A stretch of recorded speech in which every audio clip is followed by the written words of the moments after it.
So this is the first video of business model course, and in this video we will talk about what exactly is a business model. In a single statement, business model is a framework for how your company will create value. And the way by which your company can create value is by taking a product, offer it to the market, and then driving sales. And to understand this value creation part, I'm gonna take an example of three of my favorite companies. The first one is Amazon. Now, Amazon use a marketplace kind of business model. And a marketplace normally bridge a gap between buyers and sellers.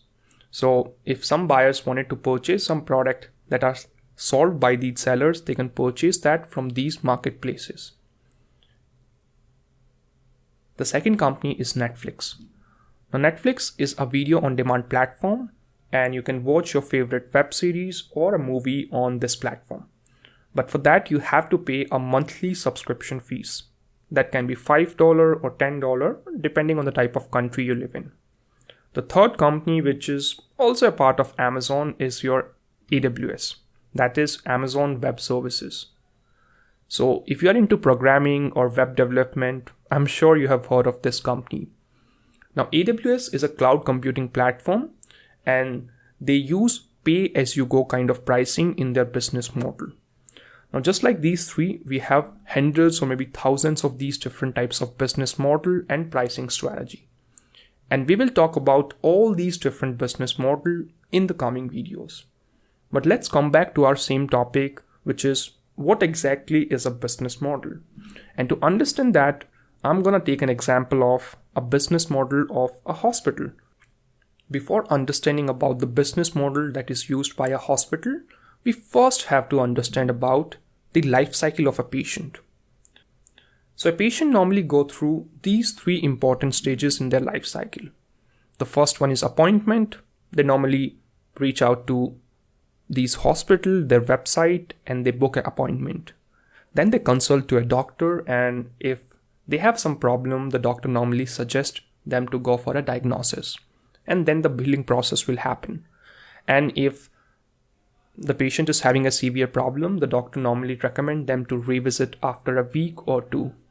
And that's the life cycle of a patient. Now, the main part of a business model is value. And let's understand about three core pillars of value. That is your value creation, value delivery, and value capture. So let's expand on this. Let's understand about all these three different types of values in a business model. The first one is your value creation. Now, value creation is a technique by which you take a problem and then you try to solve that problem.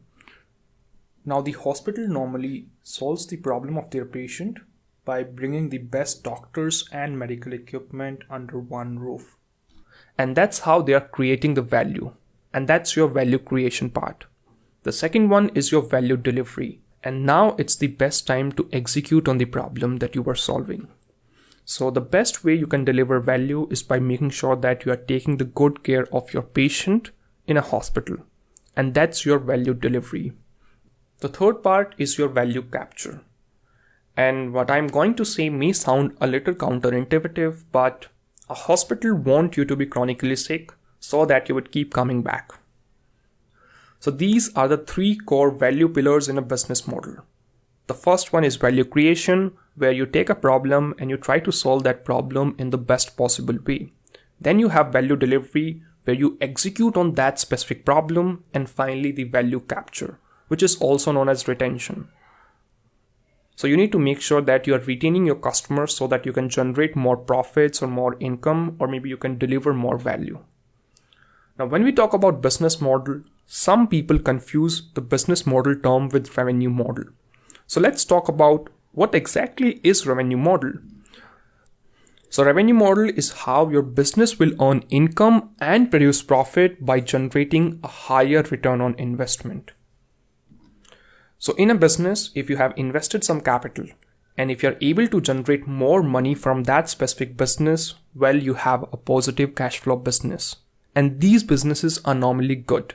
But on the other side, if you have invested more amount of capital into a business and you are able to generate less money, well, you will soon go insolvent, and you should avoid these kind of businesses.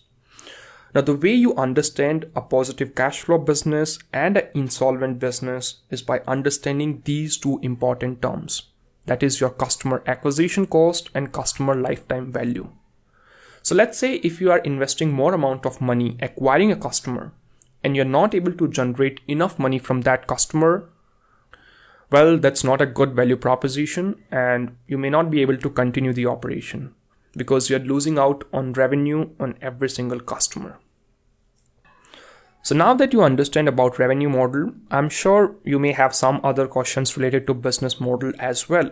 Like, who is my customer? What kind of value should I offer to that specific customer and at what price?